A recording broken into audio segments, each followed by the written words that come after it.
काही दिवसापूर्वी उद्धव ठाकरेंच्या हातातून शिवसेना निसटली। काल तसाच प्रकार जो आहे तो समोर आलेला आहे। राष्ट्रवादी काँग्रेस पक्ष जो आहे तो शरद पवार यांच्या हातातून जो आहे तो निसटून अजित पवार यांच्या हाती आलेला आहे। या संदर्भात बोलण्यासाठी आपल्या सोबत माजी आमदार माजी मंत्री हर्षवर्धन पाटील आहेत। सर काय सांगाल, कसं पाहता या निर्णयाकडे, अजित पवारांकडे जी आहे ती राष्ट्रवादी आलेली? नाही, हा राष्ट्रीय स्तरावरच्या इलेक्शन कमिशनचा हा निर्णय आहे आणि मला असं वाटतं की निवडणूक आयोग एक स्वतंत्र संस्था आहे आणि ते असे कुठलेही निर्णय घेताना मला वाटतं 10 वेळा हिअरिंग झालं त्यांच्याकडे आणि त्यांच्यासमोर जे काही पुरावे सादर झाले असतील, जे काही कागदपत्र सादर झाले असेल, त्याची तपासणी करून त्याची माहिती घेऊन योग्य तो त्यांना वाटलं आणि त्यांनी तो निर्णय घेतला।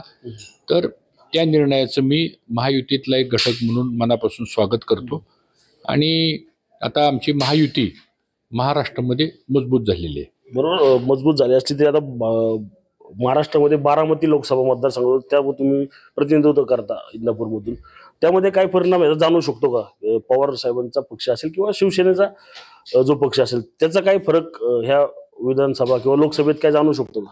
मला असं वाटतं की आता उद्याची होणारी लोकसभेची जी निवडणूक आहे, आता सगळे आम्ही लोकसभेच्या निवडणुकीच्या तयारीला लागलेलो आहे आणि लोकसभेची निवडणूक ही महायुती म्हणूनच लढली जाणार आहे।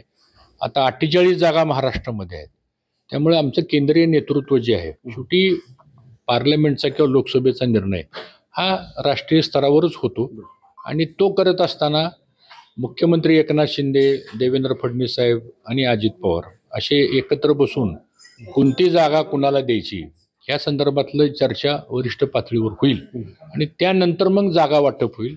जागा वाटप झाल्यानंतर मग उमेदवाराची चर्चा होईल। तर मला असं वाटतं की अद्यापर्यंत कुठल्या या संदर्भातली चर्चा झालेली नाही अशी माझी माहिती, पण लवकरच याबद्दलची चर्चा होऊन निर्णय होते। बारामती लोकसभामध्ये मतदारसंघात कोणाची चर्चा आहे आता पुढच्या उमेदवारीसाठी? शरद पवार अजित पवार गट असेल किंवा तुमच्या महायुतीमध्ये?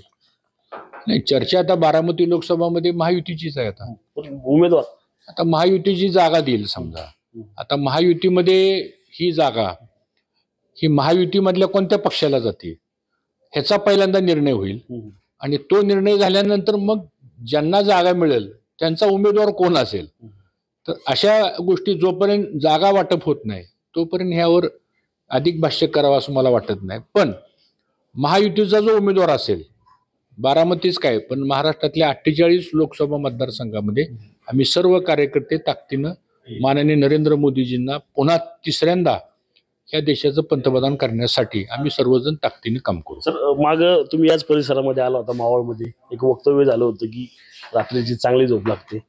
आता महायुती झाली, त्यात राष्ट्रवादी देखील आलेले परत इंदापूरमध्ये, काय त्याचं काय फरक जाणवल किंवा व्यवस्थित झोप लागेल असं वाटतंय का तुम्हाला? त्याचं काय, शेवटी ह्या सगळ्या राजकारणामध्ये आज काय ती बोलावं, उद्याच कोणी बघितलेलं आहे आणि तशी काय त्याच्यात फार काय काळजी करण्यासारखी परिस्थिती असं मला वाटत नाही।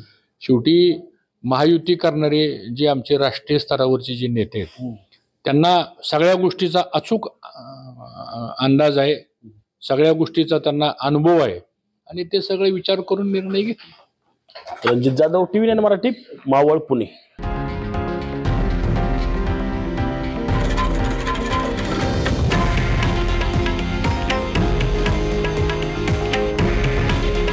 हे आहे देशातील नंबर 1 न्यूज नेटवर्क आणि आपण पाहत आहात TV9 मराठी।